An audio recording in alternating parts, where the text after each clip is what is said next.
مختلف لوگوں کے دلائل ہیں۔ ہمارے جو اردو کے سیرت نگار ہیں ان کا متفقہ یہ فیصلہ ہے، جن میں سلمان منصور پوری رحمۃ اللہ علیہ نے ایک بڑی کتاب لکھی رحمۃ للعالمین کی، ان کے نزدیک انہوں نے رجب کے مہینے کو راجح قرار دیا۔ لیکن اگر دیکھیں اس بات پر سب کا اتفاق ہے کہ آپ صلی اللہ علیہ وسلم کو جو معراج ہوئی یہ سیدہ خدیجہ رضی اللہ تعالی عنہا کی وفات کے بعد ہوئی، اور جب سیدہ خدیجہ رضی اللہ تعالی عنہا کی وفات ہوئی ہے تو وہ رمضان المبارک کا مہینہ تھا۔ تو رمضان کے بعد اگر عام الحزن کے بعد آپ کو معراج ہوتی ہے تو پھر رجب کا مہینہ نہیں آتا، پھر اس میں ربیع الاول کے اقوال بھی آتے ہیں، ربیع الثانی کے اقوال بھی آتے ہیں، مختلف اقوال ہیں بہرحال۔ لیکن اس بات پر اللہ تعالیٰ نے قرآن مجید میں اعلان فرمایا کہ میں نے اپنے بندے کو راتوں رات مسجد حرام سے مسجد اقصیٰ کی سیر کروائی، وہاں پر لے گیا۔ معراج کیوں ہوتی ہے اور فلسفہ معراج کیا، اس پہ بات کریں گے۔ ہمارے لیے عصر حاضر میں آپ صلی اللہ علیہ وسلم کے سفر معراج سے ہمارے لیے کیا سبق ہے، ہمارے لیے کیا اس میں نئی جہات کھلتی ہیں، اس پہ بات کریں گے۔ آپ صلی اللہ علیہ وسلم کو معراج کے جب سفر اللہ نے کروایا، معراج عروج سے ہے، ہم کہتے ہیں اس سفر کو اسراء و معراج، تو بیت الحرام سے یعنی مکہ سے جو مسجد اقصیٰ تک کا سفر ہے اس کو اسراء کہا جاتا ہے، اور مسجد اقصیٰ کے بعد جو آپ آسمان کی طرف تشریف لے گئے ہیں اس کو معراج کہا جاتا ہے۔ بات یہ کہ اللہ نے یہ سفر کیوں کروایا؟ باقی انبیاء بھی تھے، 1,24,000 انبیاء، اور بہت بڑے اس میں پیغمبر گزرے، سیدنا ابراہیم علیہ السلام، سیدنا موسیٰ علیہ السلام، سیدنا عیسیٰ علیہ السلام، تو کسی کو یہ عروج اور بلندی نہیں ملی، آپ صلی اللہ علیہ وسلم کو یہ کیوں خاص اس اہمیت سے نوازا گیا؟ اس کا سادہ سا جواب تو یہ ہے کہ آپ صلی اللہ علیہ وسلم تمام نبیوں کے سردار ہیں، آپ خاتم النبیین ہیں، افضل الرسل والنبیین ہیں، اس لیے آپ کی فضیلت کو باقی نبیوں پر اجاگر کرنے کے لیے اللہ سبحانہ وتعالی نے آپ کو سفر معراج سے سرفراز فرمایا۔ ایک جواب سادہ سا ہے۔ اس کا ایک جواب ہے جو اکثر شارحین نے، اکثر سیرت نگاروں نے جو مختلف واقعات کو کوٹ کر کے لکھا وہ اس کا جواب یہ دیتے ہیں کہ سفر معراج اللہ تعالیٰ کے قرب کا ایک وہ واحد ملاقات تھی کہ جس میں سارے پردے ختم ہو گئے تھے، کہ اللہ سبحانہ و تعالیٰ نے اپنا آپ اپنے نبی پر کھول دیا، یعنی آمنے سامنے ملاقات ہو جس پہ بھی جاتے ہیں۔ لیکن یہ کیوں اعزاز مل رہا ہے؟ اس سے پہلے کہ وہ ہسٹری کو کوٹ کرتے ہیں سیرت نگار، کہ آپ صلی اللہ علیہ وسلم نے اعلان نبوت فرمایا، جس ماحول میں کیا آپ سب آپ پڑھے ہوئے ہیں، جانتے ہیں کہ جب سے آپ نے لا الہ الا اللہ کی صدا مکہ کی دھرتی پہ بلند کی تھی، اسی دن سے ایک پتھر زمین سے اٹھا تھا، ایک ہاتھ زمین کی طرف بڑھا تھا، ایک پتھر اس ہاتھ میں آیا تھا، اور اس پتھر سے آپ صلی اللہ علیہ وسلم زخمی ہوتے ہیں۔ یہ پہلی صدا پہ، لا الہ الا اللہ کی پہلی صدا پہ یہ آپ کو دنیاوی اعتبار سے تکلیف، یہ پتھر کا لگنا تھا کہ اس کے بعد ایک سلسلہ تھا، کہیں پہ مجنون، کہیں پہ پاگل، کہیں پہ معاذ اللہ شاعر، کہیں پر دیوانہ، کہیں پر اوجھری ڈالی جا رہی ہے، کہیں پہ آپ کے رستے پہ کھڈے کھودے جا رہے ہیں، کہیں پر آپ کے اوپر کوڑا اور کرکٹ پھینکا جا رہا ہے، کہیں پر آپ کے رستے میں کانٹے بچھائے جا رہے ہیں، اور کہیں پر آپ کی مخالفت کی جا رہی ہے، آپ کے ساتھ بائیکاٹ کیا جا رہا ہے، آپ صلی اللہ علیہ وسلم کی لخت جگر، آپ کی بیٹیوں کو طلاقیں دی جا رہی ہیں۔ یہ ایک سلسلہ چل رہا ہے ایک مشقتوں کا، جو نہ کہ صرف جناب رسول اللہ صلی اللہ علیہ وسلم برداشت کر رہے ہیں، بلکہ ہر وہ فرد جو آپ صلی اللہ علیہ وسلم کے ساتھ ملتا ہے، آپ کے ہاتھ میں ہاتھ دیتا ہے، آپ کی تعلیمات کو تسلیم کرتا ہے، ان مشکلات سے دو چار اس شخص کو بھی ہونا پڑتا ہے۔ ان میں بڑے بڑے عرب کے لوگ ہیں، سیدنا ابوبکر صدیق، حضرت عمر فاروق، حضرت عثمان غنی، اور باقی جتنے بھی صحابہ ہیں، سب کی ایک ایک صحابی کی الگ الگ داستان ہے، الگ الگ زندگی ہے۔ یہ سارے سلسلے چل رہے ہیں۔ تو جب یہ سلسلے ہوتے تھے تو پھر ہوتا کیا تھا؟ آپ صلی اللہ علیہ وسلم کو کوئی برا بھلا کہہ رہا ہے، آپ گھر میں آتے ہیں، سیدہ خدیجہ رضی اللہ تعالی عنہا آپ کو تسلی دیتی ہیں کہ کوئی بات نہیں، آپ ایک ایسے کام پر نکلے ہیں کہ جس میں یہ ساری چیزیں سامنا سامنے آنی تھیں تو آپ صلی اللہ علیہ وسلم کو تسلی ملتی ہے۔ مشرکین مکہ کی طرف سے، قبائل کی طرف سے آپ پر جب پریشر پڑتا ہے تو آپ کے دستے بازو بن کر، آپ کے سامنے سیسا پلائی دیوار بن کر آپ کے چچا جناب ابو طالب کھڑے ہوتے ہیں۔ یہ سلسلہ چلتا رہا۔ جب ہوتا ہے نبوت کا 7واں برس، 7واں سال، حضرت عمر بھی اسلام قبول کرتے ہیں، حضرت حمزہ بھی اسلام قبول کرتے ہیں، بڑے بڑے لوگ جب اسلام قبول کرنے لگے تو دار الندوہ میں ایک میٹنگ ہوتی ہے مشرکین مکہ کی کہ محمد صلی اللہ علیہ وسلم کی تبلیغ تو پھیل رہی ہے، باوجود اس کے کہ ہم نے بلال کو بھی پیٹا ہے، ہم نے سمیہ کے بھی 2 ٹکڑے کر دیے ہیں، ہم نے عمار بن یاسر کے خاندان کو بھی تکلیفیں دی ہیں، ہم نے ایک جماعت کو حبشہ کی طرف ہجرت کرنے پہ مجبور کر دیا، اس کے باوجود لوگ محمد صلی اللہ علیہ وسلم کا ساتھ نہیں چھوڑ رہے، تو کیا کیا جائے؟ ان کے ساتھ بائیکاٹ کیا جائے۔ تو اس بائیکاٹ کو مقاطعہ کہتے ہیں، مقاطعہ قریش، یعنی آپ صلی اللہ علیہ وسلم کے ساتھ بائیکاٹ، آپ کے جتنے بھی رفقاء کار تھے ان کے ساتھ پورے مکہ والوں نے بائیکاٹ کیا اور مکہ سے آپ کو نکلنے پر مجبور کر دیا۔ بائیکاٹ کس درجے کا تھا کہ ان کو پانی نہیں دیا جائے گا، ان کو کھانے کا سامان نہیں دیا جائے گا، ان کے ساتھ شادی بیاہ کی رسومات میں نہ ان کو بلایا جائے گا، نہ ان کے ہاں جایا جائے گا، ٹوٹلی بائیکاٹ کیا۔ اور آپ صلی اللہ علیہ وسلم سیدہ خدیجہ رضی اللہ تعالیٰ عنہ کے ساتھ اور باقی جو آپ کے صحابہ ان کے ساتھ شعب ابی طالب میں محصور ہو جاتے ہیں، یعنی ابو طالب کی وہ جو کوئی جگہ تھی جس کو شعب کہتے ہیں گھاٹی کو، وہاں پہ جتنے بھی لوگ تھے وہاں پہ محصور ہو گئے، 3 سال تک وہاں پہ رہے۔ اور وہاں کی زندگی کیسی تھی؟ پانی کی بھی کمی آ رہی ہے، راشن کی بھی کمی آ رہی۔ ایک وقت ایسا آیا کہ کائنات کے سردار ان کو کیا کرنا پڑا؟ سبز پتے کھانے پڑے۔ کہ معراج کی ابتدا ہے، یہ اللہ کے قرب کی ابتدا ہے۔ آپ تاریخ پڑھ کے دیکھیں، تاریخ میں ایسا بندہ کوئی نہیں ملے گا جس نے پوری زندگی شہنشاہوں والی گزاری ہو اور اللہ نے اس کو اپنے آپ پہ اس کے اوپر کھول دیا ہو۔ اللہ کس کو ملا ہے؟ رابعہ بصریہ کو ملا ہے، گھر میں 10 دن فاقہ ہے۔ اللہ کس کو ملا ہے؟ اہل اللہ کی زندگیاں پڑھ کے دیکھیں، کن کو اللہ ملا ہے؟ جنہوں نے فاقے سے زندگی گزاری ہے۔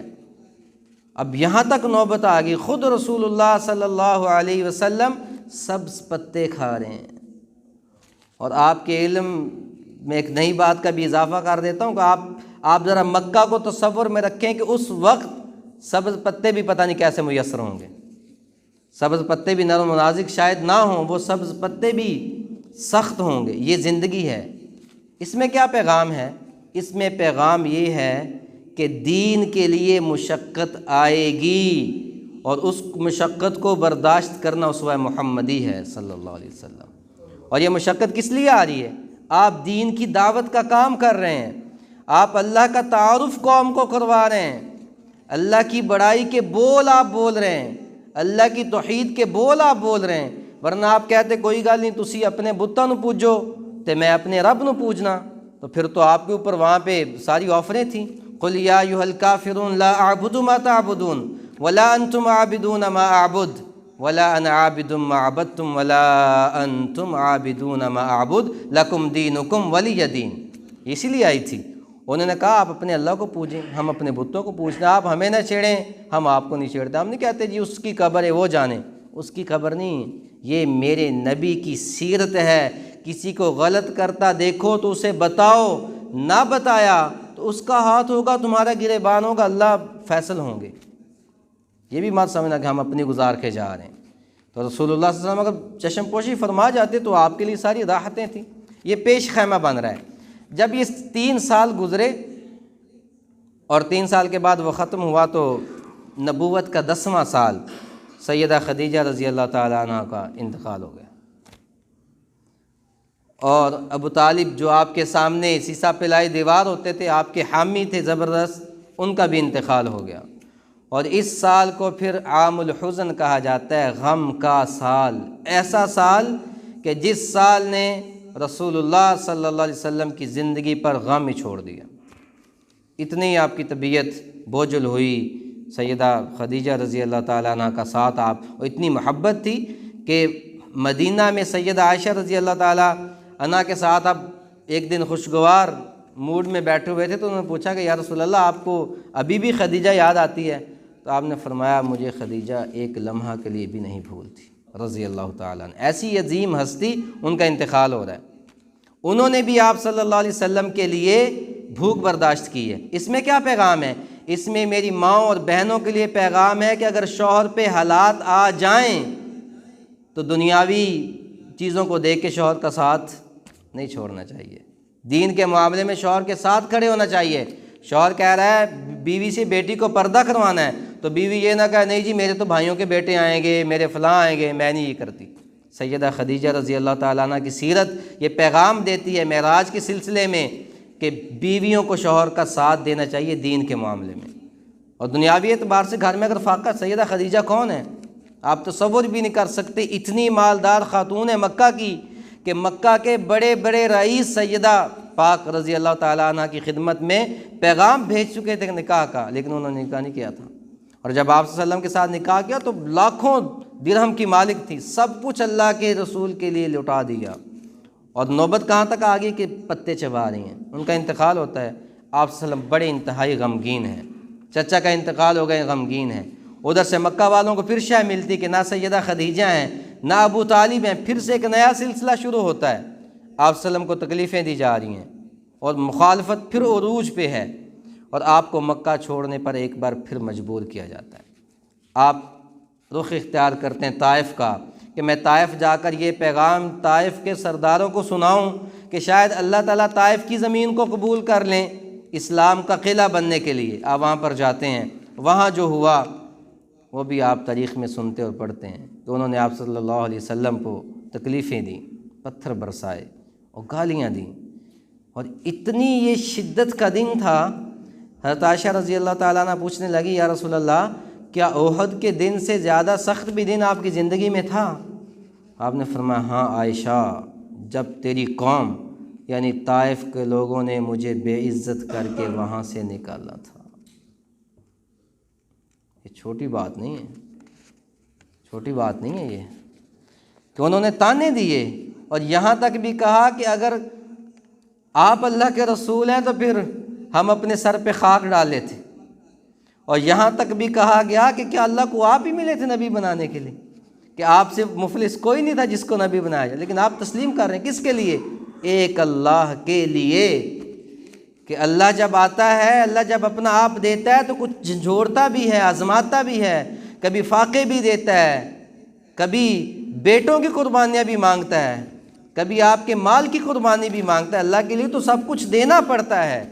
یہ ہے معراج کے ایک پہلو کا سبق کہ اللہ کو پانے کے لیے کچھ نہ کچھ کھونا ضرور پڑتا ہے، لیکن جو کھو دیتا ہے وہ پھر حیات جاودانی پا جاتا ہے، اور جو اپنے نبی کے لیے جاتا ہے وہ بھی اللہ اس کو بھی حیات جاودانی دے دیتے ہیں کہ محمد سے وفاتوں نے تو ہم تیرے ہیں، یہ جہاں چیز ہے کہ لوح و قلم تیرے ہیں۔ اس تناظر میں شعر کو ذرا دیکھیں کہ کیا وہ زندگی تھی۔ آپ مکہ سے واپس لوٹ رہے ہیں، اتنی درد والی وہ لمحے کہ آپ صلی اللہ علیہ وسلم نے کبھی بھی شکوہ نہیں کیا اللہ سبحانہ و تعالیٰ سے، یہاں پر مجبور ہو گئے، دل اتنا پسا کہ یہ الفاظ نکلے اللہم اشکو الیک ضعف قوتی وقلت حیلتی وہوانی علی الناس یا ارحم الراحمین انت رب المستضعفین وانت ربی الی من تکلنی الی بعید او الی عدو یتجاہمنی۔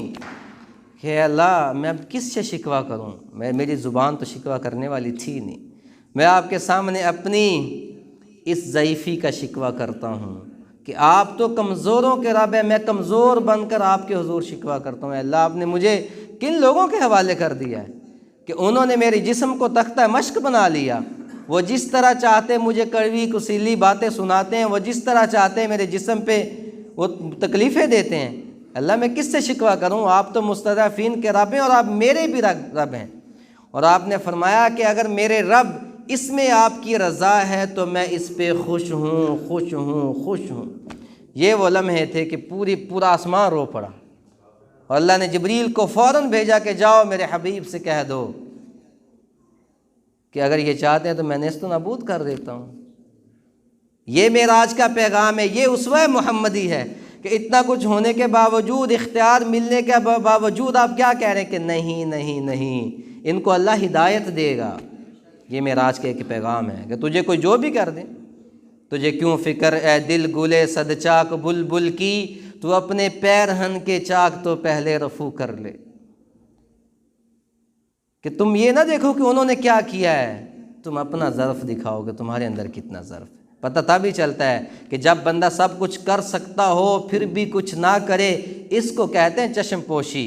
تم کچھ کر ہی نہیں سکتے تو پھر اس کو تو نہیں نہ کہتے چشم پوشی۔ تو اللہ اختیار دے رہا ہے کہ جبریل آ چکا ہے، پہاڑوں کا فرشتہ آ چکا ہے، آپ حکم دیں بس۔ تو آپ نے کہا نہیں۔ اگلا معراج کا پیغام کیا ہے کہ طائف والے کھڑے نہیں ہوئے اور مکہ والوں نے مجبور کیا آپ کو مکہ سے نکلنے کے لیے، لوگوں نے دعوت کو قبول نہیں کیا، تو اسی باغ سے آپ جب آگے تھوڑا جاتے ہیں وادی نخلا میں، آپ نماز پڑھ رہے ہیں، قرآن مجید کی تلاوت کر رہے ہیں، کافر جنات کی ایک جماعت وہاں سے گزر رہی ہے، ان کے کانوں میں قرآن سننے کی آواز پڑی۔ اللہ نے اس پوری جماعت جو جنات کی تھی ان کو اسلام سے نواز دیا۔ وہ 7 جن اپنی بستی میں جاتے ہیں اور جا کر کہتے ہیں کہ آج ہم نے وہ کلام سنا ہے جو موسیٰ کے بعد کبھی نازل نہیں ہوا، وہ کلام ہمیں اللہ کا قرب دیتا ہے، آؤ۔ پوری بستی کو لے کر حضور صلی اللہ علیہ وسلم کے پاس آئے اور اسلام قبول کیا۔ یہ بھی معراج کا پیغام ہے۔ اگر تم دین کے لیے نہیں بڑھو گے تو اللہ تعالیٰ کسی اور مخلوق کو کھڑا کر لیں گے۔ آپ نے دیکھا کہ دعوت و تبلیغ میں ہجڑے بھی لگے ہوئے ہیں، گونگے بھی لگے ہوئے ہیں، بہرے بھی لگے ہوئے ہیں، اندھے بھی لگے ہوئے ہیں۔ یہ پیغام ہے، اگر دیکھنے والے دین کا کام نہیں کریں گے تو اللہ اندھوں کو کھڑا کر دے گا، بولنے والے نہیں کھڑا کریں گے تو اللہ گونگوں کو کھڑا کر دے گا، انسان نہیں کریں گے تو اللہ تعالیٰ ابابیلوں کو پیدا کر دے گا۔ یہ بھی معراج کا پیغام۔ اب یہاں سے جب آپ واپس جا رہے ہیں اور مکہ میں واپس جانا ہے تو زید بن حارثہ نے کہا کہ یا رسول اللہ، مکہ والے تو وہ ہیں کہ انہوں نے آپ کو نکالا ہے اور آپ کس سچویشن میں ہیں؟ کبھی سیرت پڑھیں، سیرت کی کتابیں پڑھیں، کبھی آپ کو پتہ چلے کہ آپ کی نبی کی زندگی کیا تھی، وہ آپ کی سچویشن کیسی ہے۔ وہی لباس ہے جس پہ خون کے دھبے لگے ہوئے ہیں، وہی نالین مبارک ہے جس پہ خون کے ساتھ آپ کے نالین پاک چپک رہے ہیں، وہی ٹوٹا ہوا تھکا ماندہ زخموں سے چور جس میں اطہر ہے، اور وہی زید بن حارثہ ہیں جو آپ کو اٹھا اٹھا کے تھکاوٹ سے چور ہیں۔ وہ کہتے ہیں یا رسول اللہ، اب تو کوئی سہارا بھی نہیں، ہم مکہ میں کیسے جائیں گے، مکہ کے دروازے بند ہیں۔ آپ نے کیا فرمایا تھا؟ میں اپنے لیے نہیں نکلا ہوں، میں رب کائنات کے لیے نکلا ہوں، اپنے اللہ کے تعارف کے لیے نکلا ہوں۔ جب میں اس کے لیے نکلا ہوں تو راستے کھولنا بھی اسی کا کام ہے، قدم بڑھانا آپ کا کام ہے اللہ کے لیے، راستے کھولنا اللہ کا کام ہے۔ قدم آپ بڑھائیں، فیصلے اللہ پہ چھوڑیں اگر آپ مخلص ہیں۔ اور یاد رکھیں کہ جو بندہ مخلص ہوتا ہے اس کو سٹیجوں پہ کھڑے ہو کر بتانا نہیں پڑتا میں مخلص ہوں، اللہ اس کے اخلاص کو خود بخود کھول دیتے ہیں۔ اسے یہ کہنا نہیں پڑتا جی میں تو اخلاص کے ساتھ یہ کام کر رہا ہوں۔ اگر اس کے دل کے اندر تڑپ ہے تو اللہ لوگوں کے دل کے اندر محبت پیدا کر دے۔ آپ نے پیغام بھیجا مکہ میں ایک بندے کو، اس نے کہا میں نہیں کر سکتا۔ پھر سہیل ابن عمر کو بھیجا، اس نے کہا میں بھی آپ کو نہیں لے جا سکتا۔ پھر مطعم بن عدی کو بھیجا جو سخت دشمن ہے، جو کافر ہے، کافروں کا حامی ہے، لیکن اللہ نے تو قبول کرنا تھا کسی کو۔ انہوں نے کہا میں آپ کو اپنی امان پہ مکہ میں لے کر آؤں گا۔ پھر مختصر یہ کہ اس کی امان پہ، مطعم بن عدی کی امان پہ آپ مکہ میں تشریف لاتے ہیں، اور اتنا تھکا ماندہ ٹوٹا ہوا جسم ہے۔ یہ بھی معراج کا پیغام ہے کہ آپ سیدھے گھر نہیں گئے، سیدھے اللہ کے گھر میں جا رہے ہیں، وہاں پر جا کر سجدہ دے رہے ہیں، نفل پڑھ رہے ہیں کہ اللہ میں اس پر بھی راضی ہوں کہ آپ کے لیے میں سب کچھ برداشت کر کے آیا ہوں، میں پھر بھی آپ سے راضی ہوں، مجھے کوئی شکوہ نہیں۔ یہی تو سیدنا حسین نے کہا تھا کہ چھوٹے بچے علی الاصغر کو بھی ہاتھ میں اٹھایا ہوا ہے اور خون نیچے بہہ رہا ہے، اور کیا کہہ رہے ہیں ربنا تقبل منا، اے اللہ اس چھوٹی سی بہتے ہوئے خون کی قربانی کو بھی قبول کر لے۔ یہ ہے معراج۔ واقعہ تو بہت اچھے ہیں، میں آپ کو سنا دوں گا، آپ کے کانوں کو لذت ملے گی۔ آفاقی پیغام کیا ہے معراج کا؟ اللہ کے لیے مٹ جانا، اللہ کے لیے برداشت کر لینا، تانے سن لینا، بائیکاٹ کا برداشت کر لینا۔ ہم کیا کہتے ہیں؟ وہ کہتا ہے جی میں نے شادی پہ یہ نہیں کرنا، رشتہ دار کہتے ہیں ہم کریں گے، ہم کہتے ہیں یہ چلیں کر لیتے ہیں، رشتہ دار ناراض ہوتے ہیں۔ یہ معراج کا پیغام نہیں ہے۔